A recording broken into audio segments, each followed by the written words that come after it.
ബിജെപിയും തെരഞ്ഞെടുപ്പ് കമ്മീഷനും ചേർന്ന് കർണാടകയിൽ ലോക്സഭാ തെരഞ്ഞെടുപ്പ് അട്ടിമറിച്ചെന്ന് രാഹുൽ ഗാന്ധി 1 ലക്ഷം വോട്ടുകൾ കൊള്ളയടിച്ചു. ബംഗളൂരുവിൽ കോൺഗ്രസ് സംഘടിപ്പിച്ച പ്രതിഷേധ റാലിയിലാണ് രാഹുൽ ഗാന്ധിയുടെ വിമർശനം. इसका foundation one man one vote, हर हिंदुस्तानी नागरिक को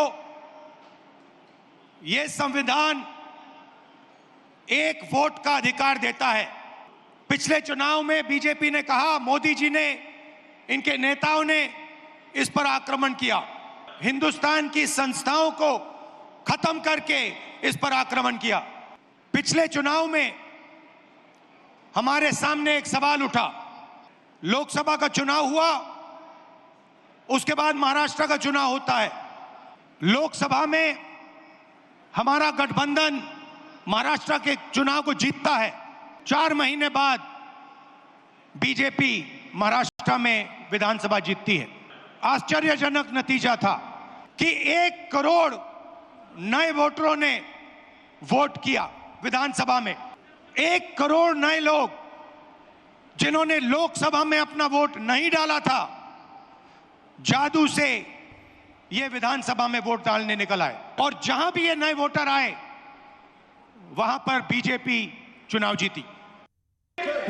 ബീഹാർ വോട്ടർ പട്ടിക പരിഷ്കരണവും വോട്ട് കൊള്ള ആരോപണവും ഉയർത്തി പ്രതിപക്ഷ പ്രതിഷേധത്തിൽ ലോക്സഭയും രാജ്യസഭയും തടസ്സപ്പെട്ടു.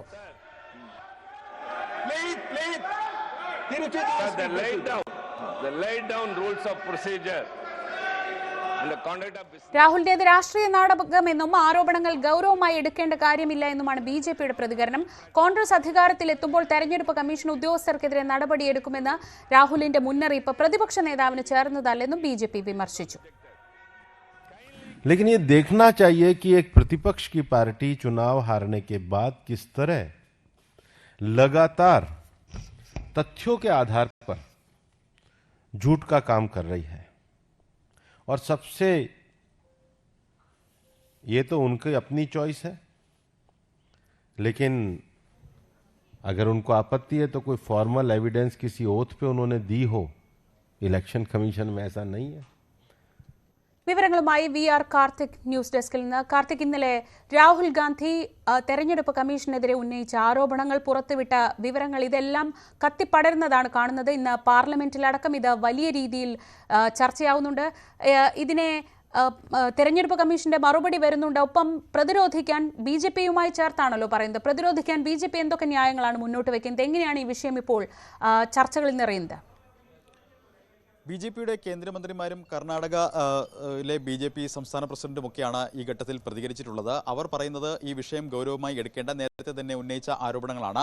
അതുകൊണ്ട് തന്നെ ഒരു തവണ മഹാരാഷ്ട്രയിലെ വിഷയമടക്കം വലിയ തോതിൽ പരിശോധിച്ചതുമാണ്. അത് തെരഞ്ഞെടുപ്പ് കമ്മീഷൻ ശരിയല്ലെന്ന് കണ്ട് തള്ളിക്കളഞ്ഞതുമാണ്. ഇത്തരത്തിലുള്ള ആരോപണങ്ങളാണ് BJP ഉന്നയിക്കുന്നത്. സ്വാഭാവികമായും ആ പ്രതിരോധം കൊണ്ട് നിലനിൽക്കുമെന്ന് തോന്നുന്നില്ല. കാരണം വോട്ടുകൊള്ള അടക്കമുള്ള കാര്യങ്ങളിൽ കഴിഞ്ഞ ദിവസം തെളിവുകൾ നിരത്തിക്കൊണ്ടാണ് രാഹുൽ ഗാന്ധി ഇത്തരത്തിൽ ആരോപണം ഉന്നയിച്ചത്. ഇന്ന് ഒരു പടി കൂടി കടന്ന് ബാംഗ്ലൂരുവിൽ നിന്ന് ഇതിന്റെ പ്രതിഷേധത്തിനും തുടക്കം കുറിച്ചിരിക്കുന്നു. കഴിഞ്ഞ ദിവസം രാഹുൽ ഗാന്ധി ഉന്നയിച്ച പ്രധാനപ്പെട്ട ആരോപണം ബാംഗ്ലൂരു സെൻട്രൽ മണ്ഡലത്തിലെ വോട്ടുകൊള്ളയാണ്. അതിൽ ഏറ്റവും പ്രധാനം മഹാദേവപുരയിലെ വോട്ട് കണക്കുകളുമായി ബന്ധപ്പെട്ടാണ്. അവിടെ ബാംഗ്ലൂരിൽ നിന്ന് തന്നെ പ്രതിഷേധം ആരംഭിക്കുന്നു എന്നതാണ് ഏറ്റവും ശ്രദ്ധേയം. ഫ്രീഡം പാർക്കിലായിരുന്നു ഈ പ്രതിഷേധം. അവിടെയാണ് രാഹുൽ ഗാന്ധിയുടെ ഈ വാക്കുകൾ.